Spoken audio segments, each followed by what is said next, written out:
Who should Deontay Wilder face next? Anthony Joshua for the Unified Heavyweight Championship and an attempt to become undisputed?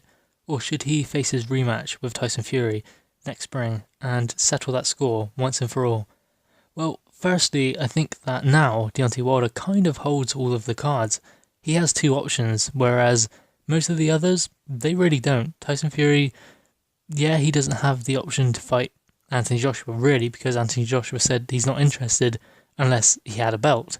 There's too high a risk for a fight that doesn't have much reward for him. He could just fight Usyk or maybe Jarrell Miller, Dylan White on April 13th. But also, I suppose Anthony Joshua does have other options, but none of them are as appealing as Deontay Wilder, whereas Deontay Wilder has two huge appealing fights to pick from. The rematch with Tyson Fury, which is now almost as big as the Anthony Joshua fight, and he can take the Anthony Joshua fight and make huge money out of that. So kind of Deontay Wilder is holding most of the cards in the heavyweight division now. He can decide who he wants to fight, and I think it will be Tyson Fury. If I'm honest, I would like to see that fight first before Anthony Joshua and Deontay Wilder, because they need to settle that score. We need to know who, once and for all, wins that fight, because if it doesn't happen in spring, that fight won't happen at all. Because if Deontay Wilder goes on to face Anthony Joshua, the undisputed champion will have mandatories to face, and that means the Tyson Fury fight will be put off until the year after next.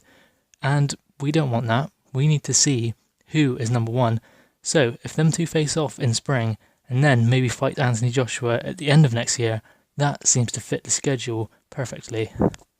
Now, as much as I would love to see Deontay Wilder face Anthony Joshua in April, I think maybe it needs to be postponed for a little bit longer while we find out who the true winner is, Deontay Wilder or Tyson Fury, and then the winner can face Anthony Joshua, because if that fight doesn't happen, like I said next, then it won't happen at all, because Deontay Wilder or Anthony Joshua, the winner of that fight, will have mandatories, and being undisputed, they will have 4 championships to defend, and 4 championships that have their own number 1 ranked challenger.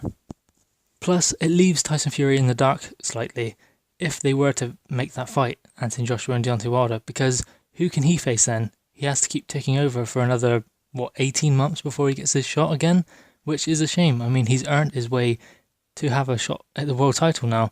Maybe he wasn't in a position to challenge for one before, but Deontay Wilder gave him that opportunity. Now he's there. The WBC have sanctioned a fight, a rematch between Tyson Fury and Deontay Wilder for the WBC Championship. So it is allowed. Also, the WBC have sanctioned a fight between Anthony Joshua and Deontay Wilder, but that does not mean that Deontay Wilder has to fight Anthony Joshua. He can pick between Anthony Joshua and Tyson Fury. Both fights are sanctioned. Both fights are allowed. Which I think is a great thing, to be honest. I mean, the championships, the governing bodies are going to have to kind of have a little leeway if they are to get these big fights. They want the big fights also. They want to see who is the best, and they want the fighter who holds their belt to be the best in the division. And that is why they want to see Deontay Wilder, Tyson Fury, or Deontay Wilder and Anthony Joshua. That is why they are happy to sanction those fights. But anyway, what do you guys think? What would you rather see, Anthony Joshua and Deontay Wilder? Or, like me, would you rather see Tyson Fury and Deontay Wilder rematch? Please let me know your thoughts in the comments below. Please also like, share and subscribe to the channel, Crunch Boxing and Sport.